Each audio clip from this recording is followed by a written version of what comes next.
I'm here with Ramit Sethi, personal finance expert, as well as author of I Will Teach You to Be Rich. But now Ramit is going to answer questions you've submitted. And our first question comes from Tom. He's on the phone. He's going to ask his question. Tom, if you're there, fire away. Hi, Ramit. I've been really good about keeping my expenses down. Like, I don't have a car. I'm renting places with roommates. I'm finding deals whenever I can get them. And through all this, I've been able to save quite a bit of money, which I currently have in a high-yield savings account. And right now I feel like I should be doing more with the money, but I'm just not quite sure what the best thing would be. Do you have any thoughts or advice? Ramit, I have to say, we don't usually get calls like this of people that have saved a lot of money and want to know what to do with it. So. I know, it's a tough life having to advise someone so responsible. That's right. This is a great question, Tom. The first thing I would advise you to do is think about, do you need this money in the next 5 years, or do you not need it anytime soon? If you need it in the next 5 years, keep it in a high-yield savings account like you're doing. But my guess is if you're talking about a lot of money, you can probably take some of that money and siphon it away for long-term investing, which will give you higher returns. Now, here's the way to think about it. This is what I call the ladder of personal finance. Okay, you've got a chunk of cash sitting around. What do you do with it? Where does it go? The first thing you want to do, if you have a 401k match at work, go ahead and max that out just to get the match. Okay? Then you want to pay off any debt you have. It doesn't sound like you have any, but just in case you do, pay off any debt. The third thing is if you have access to a Roth IRA with your income, go ahead and max that out up to $5,000. So all of a sudden you've put thousands of dollars away into investment accounts. There's still more you can do though. The fourth thing is go back to your 401k if you still have money and put money in that 401k all the way up to the max you can.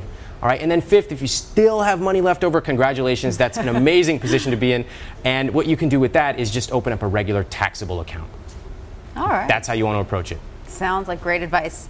Now, the next question we have is from an anonymous emailer, and this anonymous person writes in, I just had my salary reduced by 5%. I really have to wonder if all the corporations cutting their employees' pay and reducing 401k company matches will ever raise salary matches to the original amounts. The climate seems right for a lot of businesses to take advantage of their workers. What do you think, Ramit? Are we ever going to see salaries actually go up? I mean, it's a tough question, but I hate to be so blunt, but who really cares? I mean, we can debate this on and on, right. But for me, that's not an actionable question. Are companies trying to screw us? Maybe, maybe not. Is our salary going to go up? I don't know. What can I do about that? I'll tell you. My question is, how do I find a stable job, and how do I make side money so that I can mitigate risk? I use the CEO strategy in my book: cut costs, earn more, and optimize your spending. But I just want to focus on things that we can control, not things outside our control. Right, we have to deal with our reality, what's going on in our lives. We'd like things to be better. We'd all like to be making more money, but we've got to deal with what we're getting, right? Exactly. All right, Ramit. So this next question is from Steven. He writes in that he signed up at myfico.com to get his credit information. A month later, I got a note from them telling me they'd billed me $89 for the year. I'd rather not use their service for the next year. Any suggestions on how to handle this? This is my favorite. This is where you negotiate like an Indian. Right? You call them up and you say, hi, I noticed this charge on my bill. I'd like to get this removed. It's so simple, and they will do it. And by the way, you can use these techniques. You can use these scripts to get your late fees waived, to even get your credit card APR reduced. And here's something you should try today. Call up any cable or any cable company you use and say, hey, Mr. Comcast. Maybe I shouldn't say Comcast. This is the script, by the way, right? This is the script. Get out your pens. Yes. Write this down.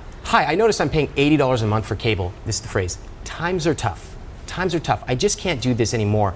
Is there some way you can help me out, because I'd hate to have to cancel? And what will they say? Not all the time, but often they'll say, well, sir, it's amazing you called, because we just happen to have this this promotional offer, and we'll cut $30 a month off. You just save $400 right there. So Stephen should start out that way, but you can also keep asking down the chain of command, right? You can say, can I please speak to your manager, your Always. supervisor, right? If you don't get the answer you want. Always. And if they still don't do it, say thank you very much and call back a few weeks later. In Stephen's case, though, did he just automatically get signed up for something he wasn't planning on doing? As I talked about in the earlier segment, companies optimize to take money from us. Right. Now, you often sign up for something and they may have a teeny print thing that says we're going to automatically enroll you. So you want to be careful of that and always check your bill every month. All right. Our next question is from Eric, and he writes in that I've just renegotiated to get out of foreclosure by continuing my mortgage payments. Today, my company announced it will be closing next year. My credit is terrible with late and collection accounts. Since I may have to move, it seems it would be in my best interest to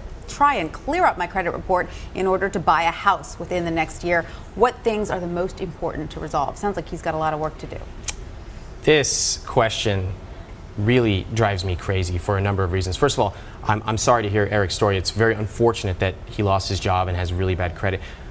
What I would suggest, though, is to really reconsider if he wants to buy a house. He's got terrible credit right now. He lost his job. Buying a house is probably the last thing he wants to do. As an investment class, it's not as good as people often think. And right now, there are sooner things he needs to focus on. So what I would do is this. Number one, get your credit report and get your credit score. Do that today. The next thing is call your lender. There are a lot of hardship waivers you can get right now. Tell them you lost your job and they can work with you. And the final thing is really reconsider if you want to be buying a house. The logical thing right now would be to conserve your credit, pay your bills regularly, and build that credit over time while you're renting so you can build up a little bit of a nest egg. So perhaps Eric should start reading the rental properties in the area. That's exactly right. All right, Ramit, thank you so much. Great advice. Always fun having you on the show. And if you have a question for Ramit or any of our other personal finance experts, log on to our website at abcnews.com/business. Ask us your question. We will do our best to answer it right here on Good Money. ABC News Now. Good to know.